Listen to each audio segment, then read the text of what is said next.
अस्सलाम वालेकुम। बिस्मिल्लाहिर्रहमानिर्रहीम। न जाने कैसे कैसे करप्ट तरीन हुक्मरान हैं हमारे इस प्यारे मुल्क पाकिस्तान में, जिन्होंने हद दर्जे कोशिश की इस प्यारे मुल्क को बेचने के लिए। अपने ज़मीर को बेचा इन लोगों ने, न जाने क्या कुछ किया इन लोगों ने। उन्हीं में से एक इंतहाई करप्ट तरीन इंसान वो है फजलुर रहमान, जिसको मौलाना कहना भी एक जुर्म है, गुनाह है। इसको मौलाना नहीं कह सकते हम। इसने क्या क्या नुकसान नहीं पहुंचाया इस मुल्क को, और पैसे के खातिर इसने क्या कुछ नहीं किया इस इंसान ने। ये इंसान के नाम पर एक धब्बा है, ये एक भेड़िया है, ये हैवान है ये इंसान। आप सब लोग बखूबी वाकिफ़ हैं। इसको डीज़ल का खिताब भी इसलिए दिया गया था कि इसने बेतहाशा करप्शन किए है, और हर दौर में पिछली हुकूमतों में ये रहा है।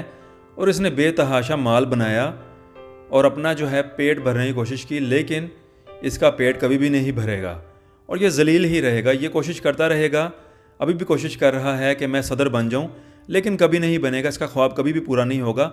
ये ऐसे ही रहेगा और ऐसे ही ज़लील होता रहेगा। ऐसे इंसान, ऐसे दाढ़ी वाले लोग जिन्होंने असली उल्मा का इमेज ख़राब किया हुआ है, हम क्या कह सकते हैं? हम सिर्फ दुआ कर सकते हैं कि ऐसे झूठों से, ऐसे दुश्मनों से पाकिस्तान को अल्लाह ताला बचाए।